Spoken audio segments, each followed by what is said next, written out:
Buenas a todos y a todas. Vamos a comenzar con el vídeo del tema 1. Como ya vimos en la clase de presentación, que estoy moviendo el cronograma, el tema 1 se titula El concepto de educación. Entonces vamos a ver toda la parte teórica aquí en este vídeo y en clase vamos a trabajar sobre el contenido, ¿vale? De una forma más activa. Bien, como sabemos, estamos en la asignatura Fundamentos Pedagógicos de Historia en la Escuela y mi intención es que el vídeo no sea muy extenso, así que vamos a comenzar. Bien, en primer lugar vamos a ver, como vemos aquí en la presentación, que el concepto de educación es un concepto muy amplio y que la educación la entendemos como un conjunto de procesos de aprendizaje que realiza una persona. Pero hay muchos tipos diferentes de aprendizaje y no todos los aprendizajes son educativos. Y eso lo vamos a ir viendo ahora un poquito más adelante el porqué. Pero por lo pronto tenemos que pararnos y pensar en nuestro léxico y nosotros mismos y nosotras mismas utilizamos muchas palabras diferentes para definir el proceso de aprendizaje, proceso de educación.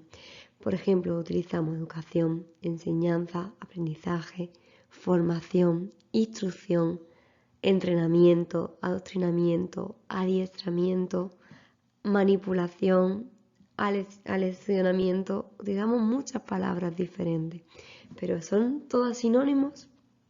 No, ¿verdad? Nosotros cuando estamos tratando, por ejemplo, con un perro, nosotros decimos, vamos a educar a nuestro perro, o vamos a maestrar a nuestro perro, o vamos a leccionar a nuestro perro. Decimos una palabra concreta, o dos, pero tiene una palabra concreta. Lo mismo pasa cuando hablamos de el ámbito militar. Nosotros decimos educación militar o decimos instrucción militar. ¿Qué diferencia una palabra de otra? ¿Por qué cada aspecto conlleva unas connotaciones diferentes? Pues esto está relacionado con la siguiente pregunta. Y esta pregunta que os lanzo es, ¿qué es educar? Como estamos diciendo, educar es una acción, es un proceso muy amplio y personal. Personal, ¿por qué? Porque cada docente necesita encontrar una respuesta que sea válida para él o para ella y que le dé sentido a su labor educativa, o sea, ser.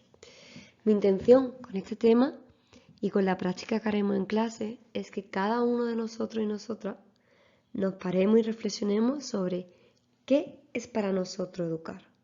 Y, como veremos en el tema 2, está relacionado a qué tipo de docente queremos ser. Pero ahora mismo nos quedamos con la primera. ¿Qué es educar para mí? Para mí como profesora, como Andrea Cívico, Ariza, ¿qué es para mí educar?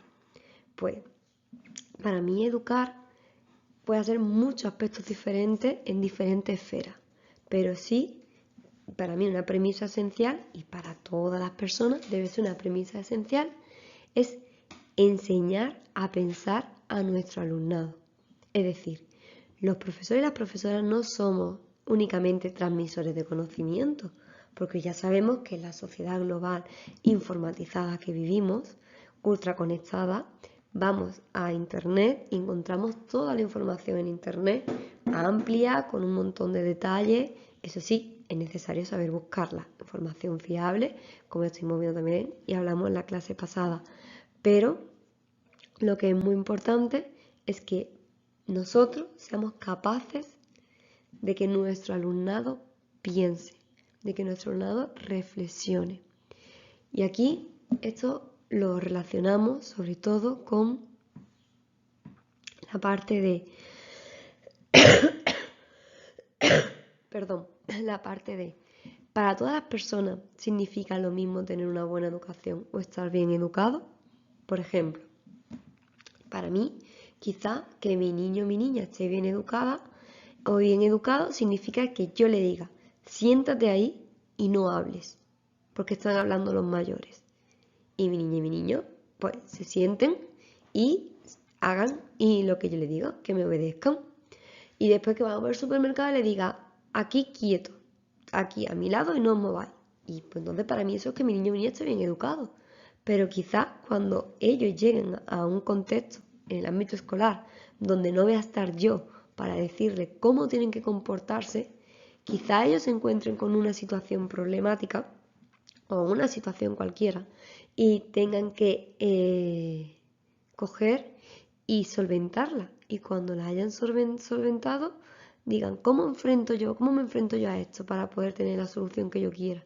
Y no sean capaces porque no hay nadie que le diga lo que tienen que hacer. Y están acostumbrados a que le digan lo que tienen que hacer. Donde quizás para mí como persona, en este caso como madre, pues para mí eso sería estar bien educado, que mi niño o mi niña estuvieran bien educados. Pero quizá, si yo tengo otra forma de ser, digo, para mí eso no es que mi niño o mi niña esté bien educado, sino bien educado es que tengan capacidad de reflexionar y capacidad de enfrentarse a diferentes problemáticas y por ellos mismos, ellas mismas, considerar de todas las opciones la mejor opción para solventarla. Y quizás eso sí es educación para mí. Quizá para mí educación consiste en crear que ellos tengan una capacidad crítica y un conocimiento crítico, pero no crítico de que protesten por todo lo que les parezcan y tengan una libertad para opinar, sean opinólogos de lo que quieran, no. Libertad y capacidad para, ante una determinada circunstancia, si no están de acuerdo, expresar su opinión de forma argumentada, coherente y educada. Y quizás para mí eso es educación. Pero para mi versión anterior no era educación eso, era simplemente que me obedecieran. Pues entonces, como digo, cada uno de nosotros deberá responder a la pregunta ¿qué es para ello, para él o para ella educar? Y esta misma pregunta se han hecho muchos autores a lo largo de mucho tiempo. ¿Por qué? Pues porque hay muchas definiciones diferentes de lo que es educación.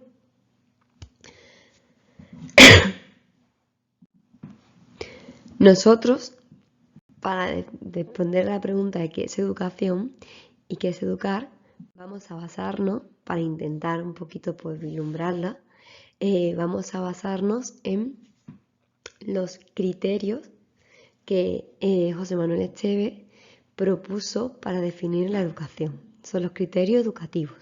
Y vamos a utilizar 4, que son contenido, criterio de contenido, criterio de forma, criterio de uso y criterio de equilibrio.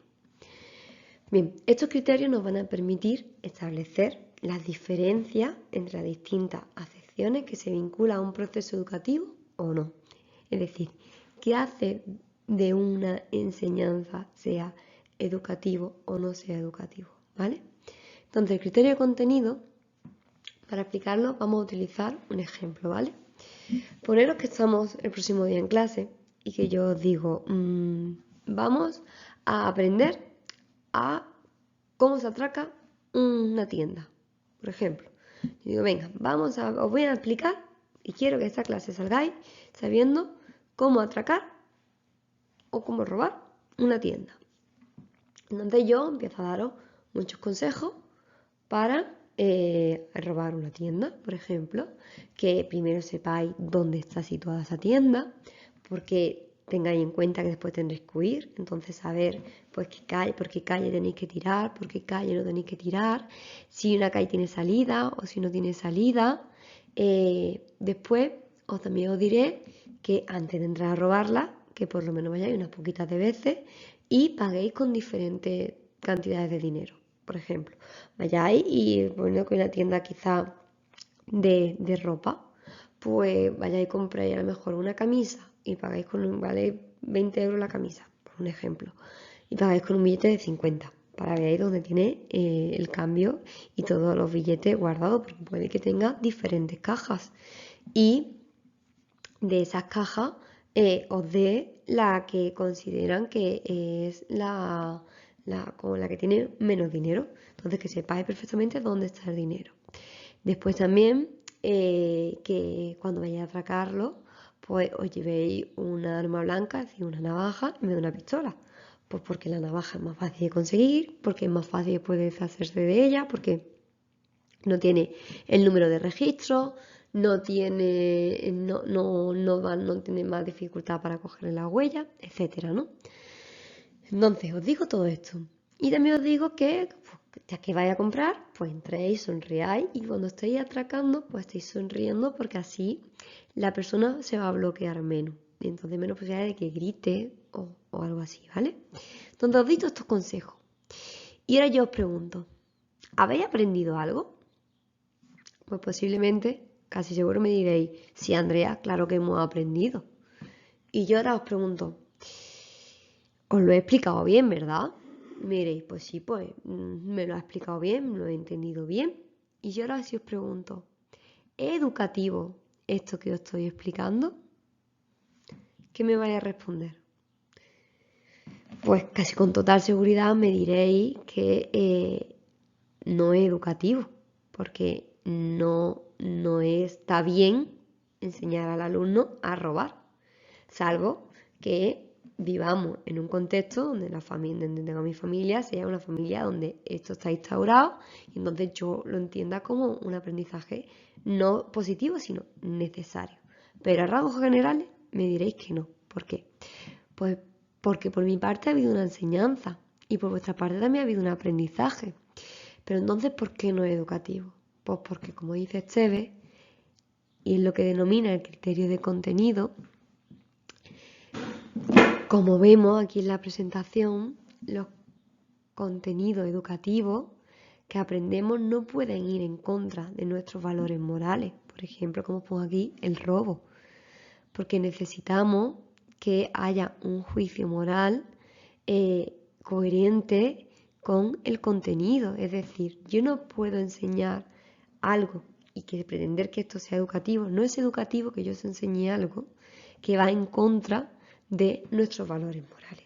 ¿Vale? Entonces, el primer criterio para que un aprendizaje sea educativo es que vaya a la par y no en contra de nuestros valores morales, ¿vale? El segundo criterio que Esteve nos presenta es el criterio de forma. Para entender este, pues vamos a utilizar, como os pongo aquí en la presentación, el ejemplo de que yo me voy a acercar, por ejemplo, la próxima clase voy a acercar a un alumno y le voy a explicar lo importante que es que respete a todas las personas, pero yo ahora me acerco y se lo voy a explicar gritándole, insultándolo y amenazándole, acabando de la explicación diciéndole que como no respete a las personas, a todas las personas, le voy a dar una galleta. Entonces, y le voy a pegar. Bien, aquí hago la misma pregunta. ¿Creéis que en este caso el aprendizaje educativo? Estoy enseñando algo bueno. Estoy enseñando que tiene que respetar a las demás personas. Pero, ¿qué está fallando? En este caso, como aparece aquí, está fallando el criterio de forma. ¿Por qué? Pues porque no puedo enseñar un contenido que el contenido sea cualquier que sea el contenido, pero más aún el respeto, faltando yo el respeto y sin respetar yo la dignidad y la libertad de la persona que está aprendiendo. ¿Vale? Tenemos que aprender a pensar, ¿creéis que este alumno al que yo le estoy gritando estará entendiendo lo que yo le estoy queriendo explicar? No. ¿Y creéis que es la mejor forma de explicarle el respeto a una persona, cualquier otro aspecto, faltándole esa falta a su dignidad y a su integridad y a su libertad como persona? No, ¿verdad? Pues entonces aquí tenemos el segundo criterio, el criterio educativo de forma, ¿vale? El criterio educativo de forma, ¿por qué? Pues porque el criterio educativo de forma nos dice que un contenido debe respetar la forma de enseñar un contenido, debe respetar la dignidad y la libertad de todas las personas que aprenden, ¿vale? Bien, el tercero que vamos a explicar es el criterio de uso, que vemos aquí. Estoy un poquito tapado por la imagen, pero creo que después lo veis bien. De todas formas, la presentación la tenéis subida en Prado, ¿vale? Entonces, el criterio tercero es el criterio de uso. Y para continuar con los ejemplos, pues en este caso vamos a poner el siguiente. Si nosotros estamos en clase y nos acercamos a un alumno y le decimos que indique el nombre del planeta más pequeño de la galaxia, por ejemplo, con casi total seguridad, el niño o la niña no sabrá decir el nombre, ¿verdad? Entonces, pues yo como profesora, pues le digo, no te preocupes, el planeta más pequeño que existe en la galaxia es el planeta Kepler-37b. Ese es el nombre del planeta más pequeño que existe. Y se encuentra a unos 210 años luz de la Tierra. Y es un poquito, muy poquito más grande que la Luna. Entonces yo cuando se lo repita esto varias veces, este niño o esta niña será capaz de repetir pues esto que yo estoy diciendo, ¿verdad? Y bien, si yo le pregunto, ¿has aprendido algo? Pues seguramente esta niña o este niño me dirá que sí, que ha aprendido que el planeta más pequeño de la galaxia se llama así, está a tanta distancia y es más pequeñito que la Luna. ¿Vale? Entonces, la ha aprendido, pero ¿es educativo este aprendizaje? ¿Qué creéis? Pues el aprendizaje lo único que ha hecho ha sido memorizar unos datos. Y bien, esto mismo, el recoge el criterio de uso, ¿qué nos dice? Nos dice el criterio de uso que no se puede calificar de educativo a aquellos aprendizajes en los que el alumno lo único que hace es repetir una cosa sin entenderla. Aquí me estaréis pensando, pues nosotros a lo largo de nuestra historia de educativa hemos incumplido este criterio muchas veces. Bien, para eso estamos aquí, para aprender aspectos sobre educación y para ver la importancia que tiene de cara a nosotros como docentes llevarlo a cabo, que nuestro aprendizaje cumplan, el aprendizaje que nos transmitimos a nuestros alumnos cumplan estos criterios. Porque ¿de qué me sirve repetir información que he memorizado sin yo entenderla? Yo entiendo que el planeta se llama así, que está a tanta distancia, pero mire ¿para qué me sirve? Pues si yo estoy en un contexto en el que estamos pliando los planetas y demás, bueno, pues me servirá. Pero así, repetir porque sí sin entenderlo, no. Y por eso, como vuelvo a decir, el criterio de uso nos dice que no podemos calificar de educativo aquellos aprendizajes en los que los alumnos repiten algo que no entienden y que no saben cómo usar. Es decir, vamos a hacerlo en positivo, ¿vale? Para que un aprendizaje, por lo tanto, sea educativo, el alumnado debe desarrollar algún tipo de esquemas conceptuales propios sobre lo que han aprendido. Y a partir de estos esquemas, puedan usar ese contenido que acaban de aprender con ideas propias, incorporando esta idea a su forma personal de entender la realidad que los rodea. Asimismo, ¿vale? Es decir, a mí estos esquemas que he generado me permiten comprender, me permite comprender la sociedad en la que vivo y lo que me rodea. Entonces, en este sentido, siempre que el alumno no consiga desarrollar ningún tipo de esquema conceptual de lo que está aprendiendo, hablaremos de instrucción y no de aprendizaje educativo, es decir, de instrucción y no de educación, ¿vale? Por eso, antes os ponía el ejemplo y ahora después la volveré a retomar otra vez, el ejemplo de la instrucción militar. La instrucción militar consiste en aprender sin cuestionar. Por eso no es educación militar, es instrucción militar. Ahora volveremos después un poco más adelante a esta parte, ¿vale? Bien, el último criterio que vamos a explicar y que de recogía es el criterio de equilibrio, ¿vale? Y para eso os planteo el caso, como os pongo aquí en el ejemplo, de un erudito. Todos sabemos que los eruditos pues, son personas que saben muchísimo de una temática concreta, pero en ocasiones algunas de estas personas, cuando las sacamos de su especialidad, no son capaces de entender el mundo que les rodea o simplemente de relacionarse con otras personas. Por ejemplo, os traigo otro caso, el culturismo, ¿vale? Si yo presento ahora mismo una foto de una persona que ha ganado un campeonato mundial de fisiculturismo, por ejemplo el año pasado, ¿vale? Seguramente para muchos, pues no resulte, para muchos y para muchas, no resulte una persona atractiva. Y en este caso os preguntaríais, ¿cómo puede ser que no te resulte atractiva una persona que vive por y para su cuerpo y que su trabajo y su esfuerzo lo dedica a su cuerpo? ¿Cómo no puede resultarte atractivo? Pues seguramente todos estaréis pensando que está bien que se viva por el cuerpo, pero que es necesario un equilibrio, ¿no? Un equilibrio entre todos los ámbitos que compone una persona. Es decir, nada llevado a un extremo suele ser ni educativo ni positivo, ¿vale? Ni tener unas consecuencias, ¿vale? Ni no tener consecuencias, ¿vale? Entonces, el equilibrio nos dice que,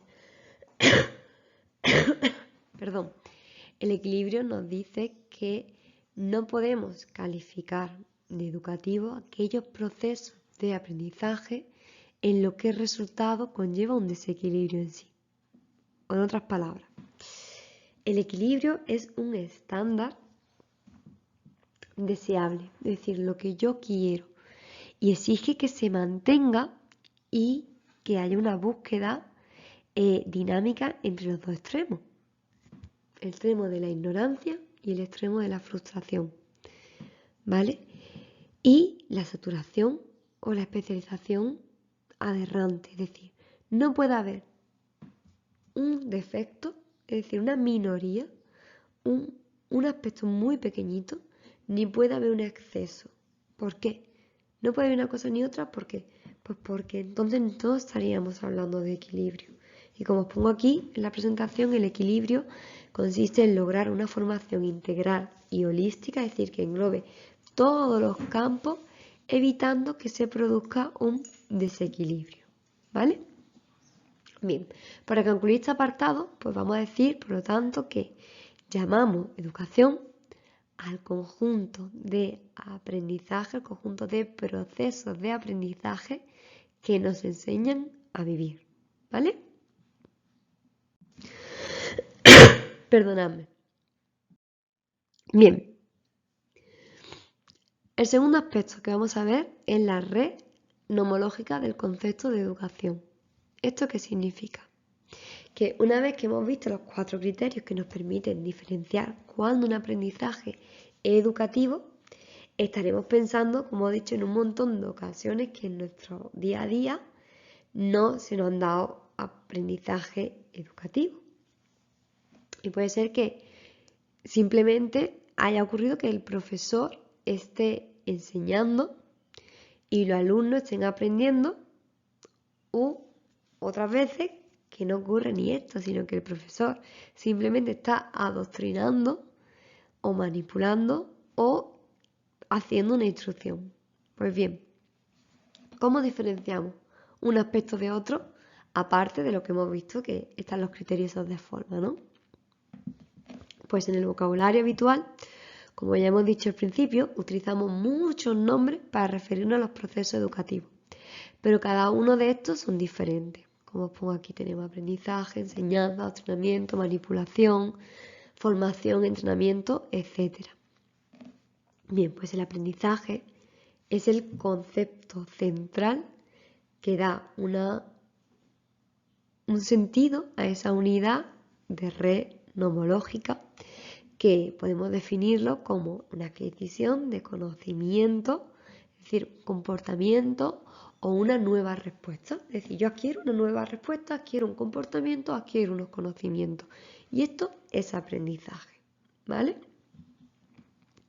Pero para que se produzca este aprendizaje tienen que darse dos condiciones. Primero, que al observar una acción en diferentes momentos haya habido un cambio. Es decir, yo me encuentro en una situación y después me encuentro otra vez esa situación. Y como yo me enfrento a una situación y me enfrento a otra situación, que en mi forma de comportarme haya habido un cambio. Si no, no se da ese aprendizaje. Y, por otra parte, que sea una mejora cuantitativa en el cambio de conducta. Es decir, si yo me enfrento a un problema de una forma y cuando me enfrento a un problema similar de otra forma, en vez de aprender a resolverlo de forma cuantitativa un poco mejor, lo hago peor, no se me habrá dado ese aprendizaje, ¿vale? Tendrá otro nombre, pero no estaríamos hablando de aprendizaje. En base a esta segunda condición que acabo de comentar, pues se utiliza el término de adquisición cuantitativa. ¿Por qué? Pues porque la conducta puede ser calificada, como todos sabemos, como mala en base a unos criterios morales o criterios de efectividad. Es decir, que sea calificada en base a unos criterios cualitativos, y por esta razón, cuando hablamos de aprendizaje, no vamos simplemente a basarnos en un criterio moral, porque podemos aprender algo bueno o algo malo en base a diferentes puntos de vista, porque quizás yo os transmito para mí algo que es bueno, pero ustedes o alguien, vuestros padres, por ejemplo, puede verlo como un aprendizaje malo. Entonces ahí eso se llama cualitativo porque depende del punto de vista donde se mire. Entonces hablamos de cuantitativo porque es medible y entonces tiene que basarse en base a una experiencia positiva, en base a la gran visión de la comunidad, ¿vale? No obstante, lo que es evidente y que no se puede discutir es que para que haya educación tiene que producirse aprendizaje, es decir, adquirir nuevas respuestas, nuevas formas de conducta, como ya hemos dicho. ¿Vale? Bien, eso es aprendizaje. Ahora vamos a ver la parte de enseñanza. Enseñanza podemos decir que es la acción del docente para que se produzca un aprendizaje.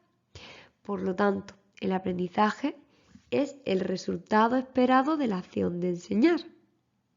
Hasta ahí bien, ¿verdad? Es decir, yo enseño y el resultado de que yo enseñe es que alguien aprenda. Hasta ahí lo entendemos. Ahora bien, no siempre que se produce un aprendizaje va a haber una acción de enseñanza. Es decir, yo puedo estar enseñando y que ustedes no estéis aprendiendo. Eso es verídico. Que yo puedo tratar de enseñar y que ustedes no estéis aprendiendo. Bien porque yo como profesora no lo explique bien, o bien porque ustedes no estéis prestando la suficiente atención. ¿Vale? Hasta ahí siempre es sencillo. Es decir, la enseñanza es igual a la tarea, como pongo aquí con el cursor para que lo podáis ver. La enseñanza es igual a la tarea y el aprendizaje es igual al resultado. Pero siempre que se produce una enseñanza, no tiene por qué producirse un resultado. Aquí pongo siempre el ejemplo, para que entendáis de buscar. Yo puedo tirarme toda la tarde buscando un jersey que cuando sea por la noche yo no puedo haber encontrado el jersey. Entonces, yo he hecho la acción de buscar, pero no he tenido el resultado que es encontrar. Pues la enseñanza igual. Yo puedo tirarme 3 horas intentando que comprendáis la diferencia y los recovecos del término educación, enseñanza, aprendizaje y que ustedes no lo hayáis aprendido, ¿vale? Entonces esto se dice que la enseñanza es la tarea, el aprendizaje es el resultado, ¿vale? Sin embargo, cuando el aprendizaje sí se da ese resultado, se implica que hay una nueva forma de responder.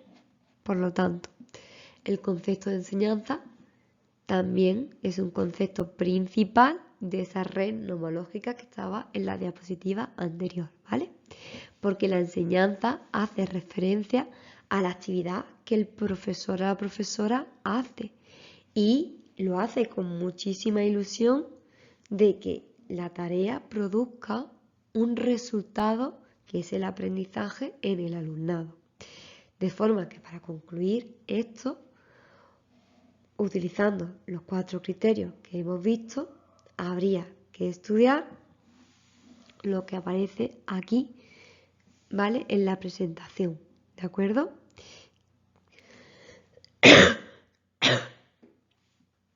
Que dice que la moralidad del contenido aprendido, la forma en la que se ha llevado a cabo, todo ello va a influir en el uso que se hace al alumnado del aprendizaje, incluido para que una persona aprenda, es necesario que un aprendizaje se califique educativo si se trata de un buen aprendizaje, ¿vale? Bueno, continuamos. Como decía, tenemos los procesos de manipulación que se caracterizan por la intención de la persona que enseña. Es decir, para saber que un proceso es de manipulación, tenemos que tener en cuenta que tiene que haber una intención del que enseña, es decir, ocultar algo a quien aprende para que llegue a la respuesta deseada y no a otra. O sea, es como cuando ocurre un truco de magia.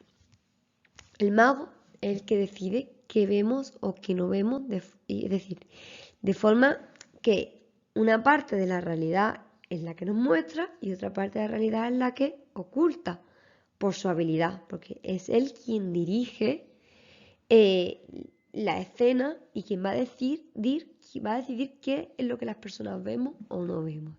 Entonces utiliza su truco para engañar a las personas, a los individuos, y que de verdad se crean que lo que él muestra es real y no es una ilusión. Entonces, el objetivo, por lo tanto, de la manipulación, ¿cuál será? Pues como pongo aquí en la presentación, hago el cursor aquí, el objetivo de la manipulación es prevenir el pensamiento propio o diferente al de la persona que enseña. Es decir, si yo quiero que penséis como quiero que penséis, no voy a mostrar toda una realidad, sino simplemente voy a enseñaros y voy a dirigiros a que penséis lo que a mí me interesa, lo que yo quiero, ¿vale? Entonces no debemos confundir, en este caso, no debemos confundir la manipulación con la influencia, ¿vale? Porque la influencia es necesario que como docente tengamos una influencia en nuestro alumnado, pero una cosa es influencia y otra cosa es manipulación, porque el sujeto que aprende, cuando hablamos de la influencia, tiene conciencia de lo que está aprendiendo. Y cuando hablamos de manipulación, no tiene conciencia exactamente de lo que está haciendo y cuál es el objetivo que quiere alcanzar, ¿vale? Por ejemplo, aquí para que lo entendáis es más fácil ponerlo con este ejemplo pensando en niños más pequeños, ¿no? Que para la hora de irse a dormir, yo puedo decirle que hay que irse a la cama porque es tarde, porque mañana hay que madrugar, porque es necesario descansar y entonces estaréis influyéndole para que se vaya a la cama y él sabe que tiene que irse a la cama porque tiene que descansar. Y otra cosa es que yo le diga, tienes que irte a la cama porque a partir de las 10 de la noche aparece el hombre lobo y los niños que no están acostados en la cama, el hombre lobo se lo lleva. Entonces, ahí que estaré haciendo, estaré manipulando, ¿vale? Porque el sujeto que aprende tiene conciencia, pero no sabe exactamente por qué es importante que se vaya a la cama. Simplemente es, vengo aquí a la cama porque está construyendo a partir de una mentira. Entonces aquí ese es el ejemplo entre influencia y manipulación, ¿vale? Como ya he enseñado anteriormente, hay dos procesos de manipulación: condicionamiento y adoctrinamiento. Condicionamiento, ¿qué es? El condicionamiento, tenemos que pensar sobre todo en el conductismo. El conductismo, como estaréis viendo en psicología, habréis visto ya, y ahora también este cuatrimestre, también tenéis el hecho de Pavlov y el perro, ¿no? Cuando hablamos del conductismo, es que analizamos las conductas. El conductismo siempre se analizan las conductas. Y cuando hablamos de condicionamiento, es la utilización de refuerzos positivos o negativos. Entonces vamos a pensar en el perro de Pavlov. Todos sabéis el experimento, ¿no? En el que había un perro que si sonaba la campana, se le daba la comida. Entonces él asoció la campana con la comida, de forma que cuando sonaba la campana, aunque no estuviera la comida, ya él salivaba, porque sabía que después venía la comida. Entonces, una conducta condicionada, y hay un condicionamiento, te condiciona que cuando tú escuches la campana, salives porque sepas que antes te he puesto los dos hechos juntos, ¿vale? Ha habido una fusión. La persona ha interiorizado que cuando suena campana, el perro ha interiorizado que cuando suena campana se le pone la comida. Bien, entonces, nosotros con el condicionamiento se utiliza lo mismo, cuando incluso las conductas son más complejas en niños pequeños. El empleo de refuerzos positivos, hacer lo que se espera, si te portas bien te daré tal. Y el negativo para evitar un comportamiento. Entonces, para que el sujeto actúe en función de una influencia externa y no de una decisión interna, ¿vale? Más despacio, para que lo entendamos. Nosotros, cuando queremos que un niño haga una cosa, normalmente le decimos que si hace esto se le da un regalo. Y eso es, estamos promoviendo una conducta. En cambio, cuando queremos inhibir la conducta, es si haces esto, las consecuencias serán estas. Y eso es algo que no le gusta. ¿Vale? Entonces, estamos modificando su conducta en base a una influencia externa, no porque él o ella decidan tener ese comportamiento por una reflexión interna suya, sino por un condicionamiento. ¿Esto qué vulnera? ¿Qué criterio vulnera? Normalmente, pues, vulnera el criterio de forma, ¿vale? Incluso puede ser hasta el de contenido. Por eso se dice que el condicionamiento no es un aprendizaje educativo, porque esos 4 criterios que acabamos de ver vulneran el de forma y el de contenido. Y también nos tenemos que diferenciar que estaréis pensando, bueno, Andrés, si el niño no tiene la capacidad para pensar y que yo le explico y no lo entiende y al final la única forma de hacerlo es con el refuerzo, no estoy haciéndolo mal. No estamos haciendo mal, pero tenemos que ser conscientes que no es un aprendizaje educativo porque vulnera esos 2 criterios, pero sí es cierto que el condicionamiento es clave cuando la capacidad de raciocinio aún no ha madurado, ¿vale? Entonces, que es una práctica que se lleva a cabo por esa razón misma, ¿de acuerdo? Eso es condicionamiento. Ahora, adoctrinamiento. El adoctrinamiento se caracteriza por 2 aspectos esenciales, que son los que os pongo aquí en la presentación. 1. Parcialización unilateral del contenido, es decir, parcialidad de la exposición de lo hecho. Te cuento una parte. Y el segunda, intencionalidad ideológica que fundamenta esa parcialidad de la explicación. Bien, me explico. El objetivo del docente que utiliza esta forma de enseñanza es conseguir, como pongo en la imagen, que el alumno se adhiera a su forma de concebir la realidad. Es decir, se trata de enseñar una realidad manipulando de forma que el sujeto directamente, de forma irracional, piense lo que yo quiero que piense. Es decir, normalmente es mi forma de pensamiento. Si yo quiero que ustedes veáis una situación como yo quiero que la veáis, no os voy a enseñar a que tengáis vuestro propio criterio y a razonar, sino os adoctrinaré para que lo veáis como yo quiero que lo veáis, porque para como a mí me interesa que lo veáis, ¿vale? Por ejemplo, aquí se le pone cuando la conquista de América o el nacionalcatolicismo, ¿no? Cuando se conquistó América hay fragmentos de libros más antiguos, ¿no? Fragmentos de libros antiguos que no es que justifiquen solo el hecho, sino que cuando tú lees el texto se entiende la importancia de actuar desde el catolicismo, desde el nacionalismo, desde esto como la única forma de hacerlo como verdadera y verídica. Entonces directamente se te está transmitiendo unos conocimientos que están sesgados. ¿Por qué? Porque el texto no concibe que se pueda pensar de forma diferente. Es que quiero que pienses como yo te estoy diciendo que pienses. Normalmente esto también se suele utilizarlo con los regímenes totalitaristas. Cuando queremos que el pueblo, cuando todas las personas no cuestionen, simplemente acaten lo que yo estoy diciendo y vean todo pero no acaten por obediencia, sino acaten por convicción porque le estoy diciendo cómo tienen que comportarse porque es la mejor forma de entender la realidad, ¿vale? Entonces, la intención de la persona que pone en práctica esta enseñanza no es de descubrir, por lo tanto, al alumnado la realidad que les rodea, sino todo lo contrario, es que esa persona no llega a desarrollar un contenido crítico, un sentido crítico, ni aumenta su capacidad racional, sino simplemente que acepte de forma incondicional la idea y el pensamiento ajeno, es decir, la idea y el pensamiento que yo le estoy transmitiendo porque a mí me interesa. Entonces aquí, ¿qué es el criterio que se vulnera de los 4 que hemos visto este vez? Pues el criterio que se vulnera es el del equilibrio, porque te estoy enseñando una situación desde un punto. No te estoy enseñando a verla de forma global y que tú puedas decidir, sino te estoy enseñando una parcela. Entonces esa parcela es la única válida, ¿vale? Por eso el criterio que se vulnera es el criterio de equilibrio, ¿vale? En otras palabras, pues para concluir esta parte, podemos decir que la enajenación de estos procesos va a sustituir el desarrollo personal equilibrado que debe tener una persona.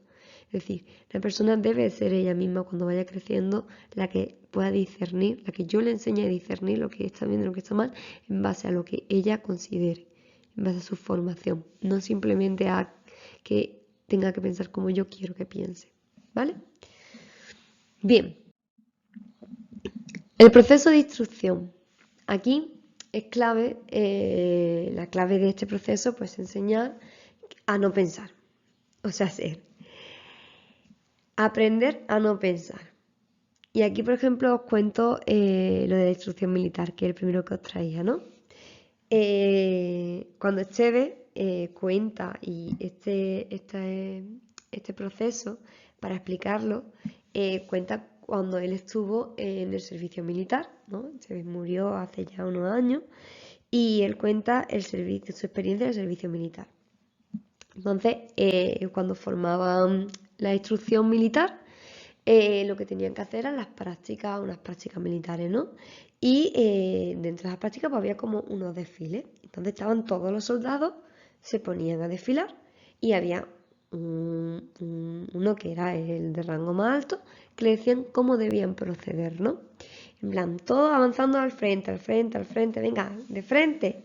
Y todos iban de frente y cuando llegaban a cierto lugar, pues decía, gira a la derecha, o gira, perdón, gira a la derecha, perdón, gira a la izquierda. Carga alma, descarga alma, ¿no? Vale, pues aquí Esteve nos contaba que cuando estaba en sus prácticas, uno de los días, pues estaban haciendo las maniobras y empezaron al pelotón a desfilar. Y seguían avanzando de frente, seguían avanzando de frente, de frente, de frente, de frente, de frente. Y cuando iban a llegar ya a un muro, estaba un muro, de frente había un muro y a la izquierda había un muro. Es decir, debían girar a la derecha. Pero el teniente no había dicho nada. Ellos siguieron avanzando, avanzando, avanzando. Entonces un momento el que el teniente dijo, girad a la izquierda. Y el pelotón se dividió en dos. Se dividieron los que giraron a la izquierda, obedecieron y se chocaron, y los que por inercia pensaron y giraron a la derecha y no se chocaron.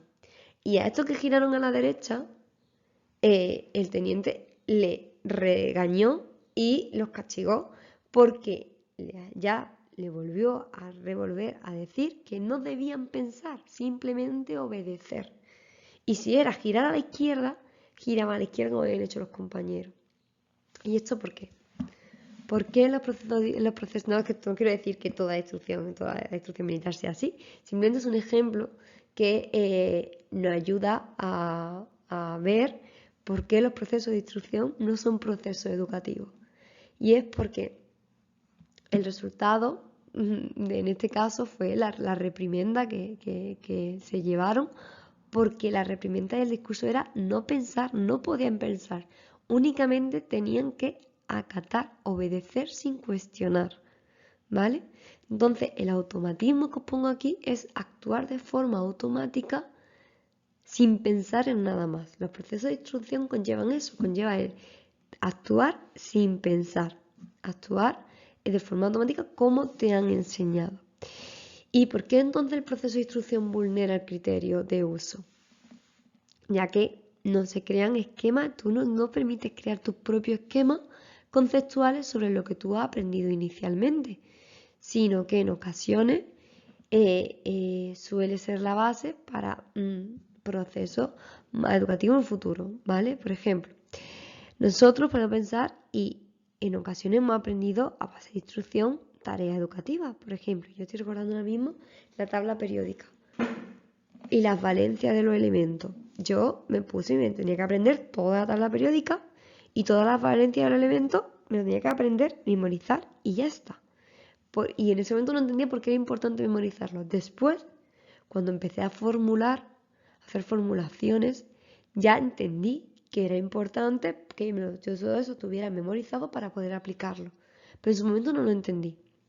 Aquí, cuando hablamos de instrucción militar, tenemos que tener en cuenta que cuando el ejército necesita, o militares necesitan personas que no cuestionen en un momento concreto que deben disparar, en un momento concreto que deben girar, porque es la persona que manda es la que está más capacitada en ese sentido. Entonces, los demás deben acatar.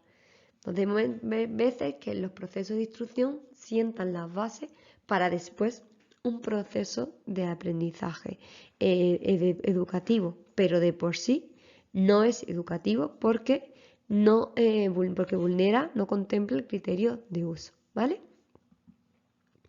Bien, esos son los procesos de instrucción. Ahora, concretamente, el proceso de adoctrinamiento.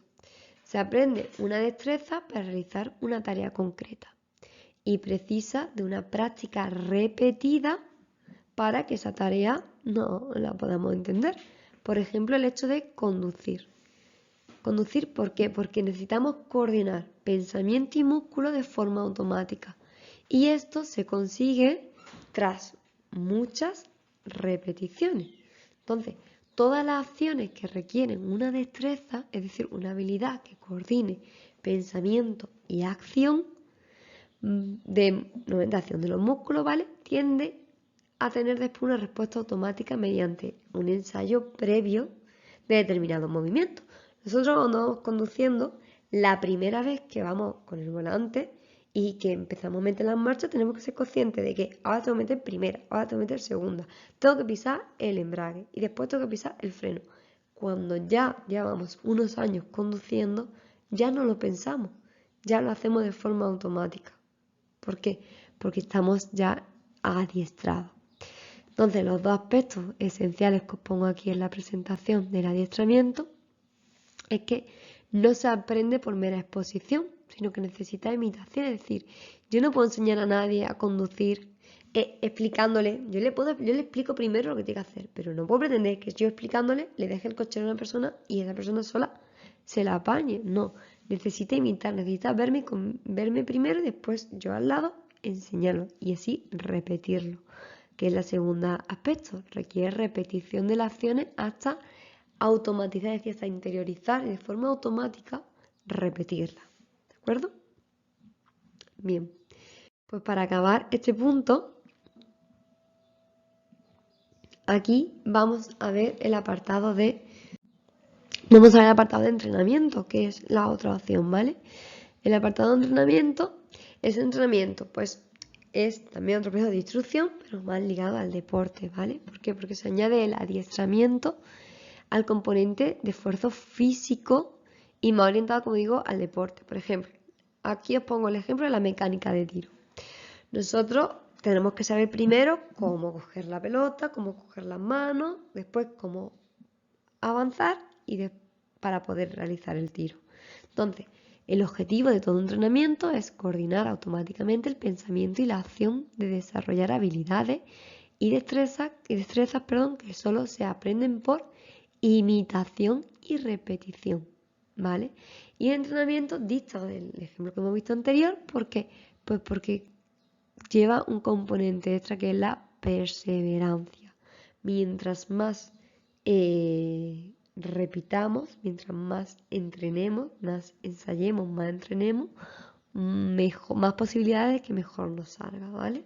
Entonces repite los mismos criterios que el proceso de adiestramiento. Bien, Y por último, ya acabamos bueno, casi acabamos con la parte de formación, porque hemos visto muchos aspectos diferentes, pero hemos visto que quizás la que más se asimila al proceso de aprendizaje o enseñanza es el proceso de formación, pero nos falta formación y educación. Concretamente, el tercer concepto de formación es importante porque destaquemos que este proceso debe cumplir dos condiciones, que son las que vemos aquí en la presentación. ¿Vale? La primera, aprender esquemas conceptuales propios que se han interiorizado y aplican a la hora de actuar de forma razonada. Y la segunda es que se produce una comprensión de lo aprendido y se desarrollan esquemas conceptuales propios, organizándose la información en torno a estos esquemas. ¿Vale? O sea, nosotros para aprender esquemas conceptuales propios que se han interiorizado y se aplican a la hora de actuar utilizando los razonamientos y los principios científicos y técnicos aplicables a esa acción. O sea, yo me formo cuando aprendo unos conocimientos, ¿vale? Cuando comprendo lo que he aprendido y desarrollo esos esquemas mentales propios y lo organizo toda esa información en esquemas. Y este hecho pues, me va a permitir encontrar soluciones a determinadas situaciones y afrontar determinados problemas. ¿Por qué? Porque yo he aprendido unos conceptos. Esos conceptos se transforman en esquemas mentales, porque lo he interiorizado. Una vez que lo he interiorizado, yo me encuentro con una situación problemática, recupero estos esquemas mentales y solvento esa situación. ¿Qué pasa? ¿Por qué decimos que la formación puede no ser educativa? ¿Por qué? Porque la formación permite, en otras palabras, organizar el conocimiento usando unos contenidos que he aprendido como ideas propias. Es decir, hago una valoración crítica de lo aprendido y lo incorporo a mi forma de entender el mundo.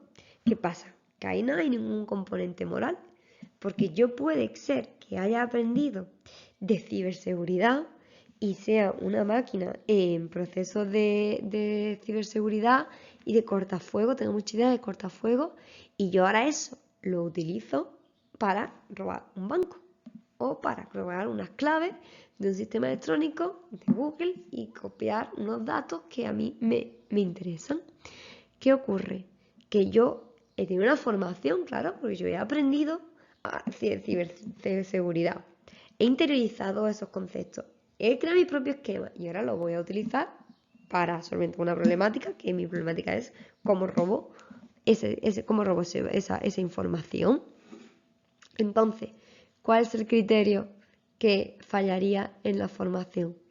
Porque es un paso más que la instrucción, porque yo ya tengo mis conocimientos, yo pienso, asimilo estos conocimientos, creo mis propios esquemas, pero me falta el componente moral y el componente de equilibrio, que es lo que diferencia a la formación de los procesos educativos, que es tal como se pone aquí abajo, ¿vale? Es decir, me permite entender el mundo, entendernos nosotros mismos, crear mis propias ideas, pero no tienen por qué ser con un criterio moral y de equilibrio. ¿De acuerdo? Bien, pues aquí, ¿qué se había pasado? Vamos a responder, como he dicho, a los 4 criterios de STEBE. Criterio, hemos dicho, contenido, de forma, de uso y de equilibrio. Entonces, los ladrones, como hemos dicho, y ladrones de alta escuela, que utilizan estos métodos, pueden demostrar una gran formación y una gran capacidad para aplicar esos contenidos que han aprendido y una inteligencia increíble y un dominio de la técnica fantástica para actuar de forma incorrecta, moralmente dicho, pero igualmente cuando hemos aplicado el criterio de equilibrio hemos comentado que hay necesidad de que la educación no produzca personas desequilibradas. En ese sentido hablaríamos de desequilibrio porque no tiene en cuenta el aspecto moral cuando hablamos de la formación. Entonces, si añadimos estos 2 criterios, que son los que nos falta a la formación, ya podemos definir la educación en base a los 4 criterios que hemos visto. Por lo tanto, Cuando hablamos de educación, incorporamos valores morales que hacen referencia a la voluntad y no solo al entendimiento, que es lo que diferencia la educación de la formación. Eso es muy importante, ¿vale? No basta con el requerimiento moral a nivel conceptual, sino que además debemos aplicarlo en la práctica. Por lo tanto, acabamos el vídeo diciendo el aprendizaje que nos enseñan a vivir, como nos dice Delors, y la lectura, la educación encierra un tesoro. La educación se sustenta en 4 pilares: aprender a conocer, aprender a hacer, aprender a convivir y aprender a ser, ¿vale? Y con esto ya nos despedimos, porque nos vamos a despedir con la frase de Salvador Jacinto Polo de Medina. La recuperaremos en la próxima clase mientras hacemos la práctica para trabajar sobre estos contenidos, que es: educar es cultivar a un tiempo el conocimiento de lo verdadero, la voluntad de lo bueno y la sensibilidad de lo bello. Bueno, pues muy buenas tardes a todos y a todas y nos vemos en clase. Un abrazo.